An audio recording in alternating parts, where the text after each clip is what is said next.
Hi, this is Pastor Dave Holden, and I'm here today to continue in our study of discovering spiritual maturity. We talked in our last session about prayer. We had just gotten started. We're studying in Matthew chapter 6, verses 5 through 8 about the Lord's Prayer and kind of unpacking it in a very practical way so that we can learn how to pray, just as the disciples learned how to pray. They said, Jesus, please teach us how to pray. And these are the instructions that he gave. Now, when we were last together, we talked about praying a prayer that would give praise to God. And also, we talked about asking God to reveal to us our purpose and his will would be done in our life. A third thing that we prayed about was our absolute dependency upon God and making sure that we would express that to him. Well, today I want to begin with our fourth point, and that is this. I want God's pardon. I want to ask God to forgive my sins. This part of the Lord's Prayer says, forgive us our debts. Now, this is one of just 4 steps to forgiveness, but let's unpack 1, 2, 3, 4, these 4 steps right now. Number 1, ask the Holy Spirit to reveal every sin. He's so good to do that. When I come to him with an honest heart, he will reveal places that there is sin in my life. The Bible says, examine me, O God, and know my mind. Test me and discover my thoughts. Find out if there is any evil in me. Psalm 139 says, I can ask the Holy Spirit to reveal my sin. Number 2, I confess each sin specifically.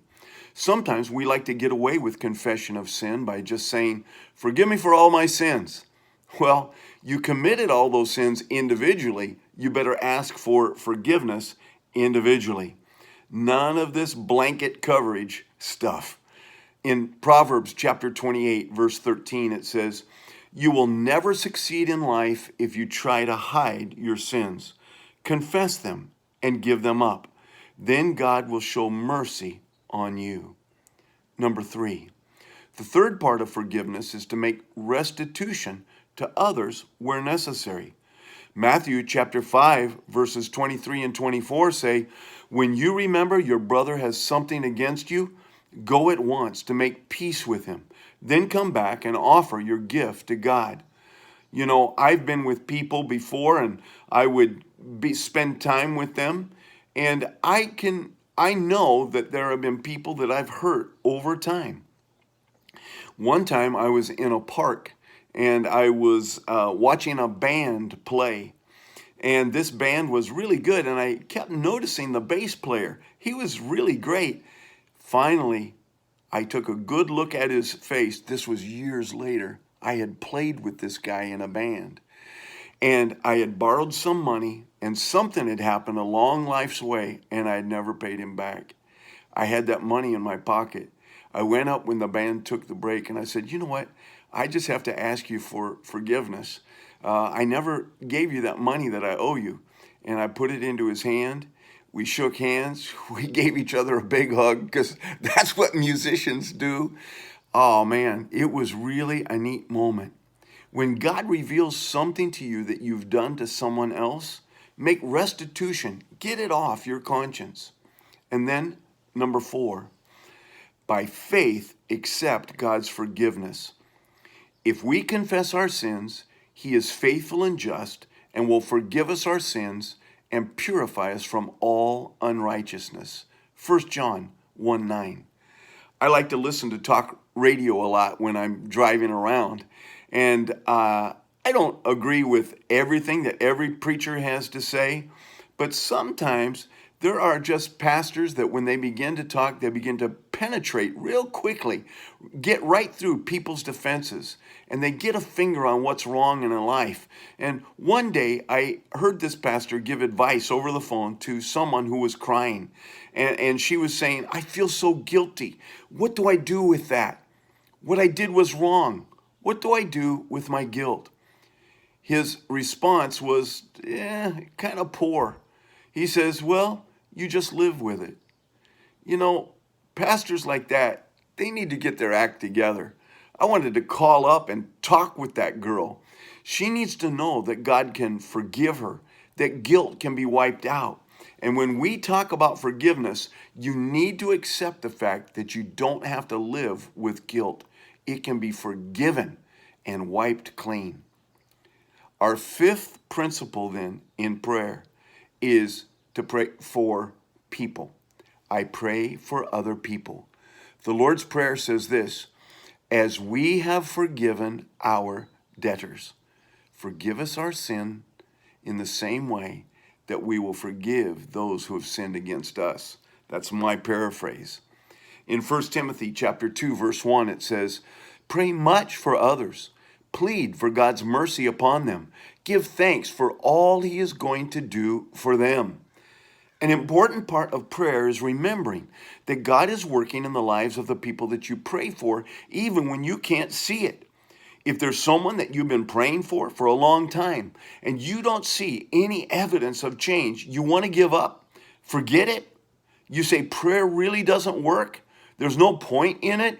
I don't know why I'm wasting my breath. Scripture says, pray much and plead for God's mercy. Give thanks for all that he's going through for them. Now, be assured that whoever it is that you're praying for, God is working, even when you can't see the evidence. I am never given permission to stop praying for someone. I am to pray until God has either changed me, changed the situation, or changed the person. I just keep praying. If you want to know how to pray for other people, look at the prayers of Paul. They're listed all throughout Scripture. You can look them up easily. Read the prayers of Paul and see the kinds of things that he prays for people. Most of us run out of ammunition to pray after we've said, bless them and help them. Beyond that, we don't know what to say. Look at the prayers of Paul and see what he prayed for other people. Put power in your praying. Make a list of people that you want to pray for. Maybe on different days of the week, you could pray for different people. One day of the week, you pray for family. Next day, for the government. The next day, friends. Next day, you pray for your church. Make a list and spend one day praying for those people each and every week. And then, our sixth principle of prayer, we want to pray for protection. I ask for spiritual protection from God. In verse 13 of Matthew chapter 6, it says, and lead us not into temptation, but deliver us from the evil one.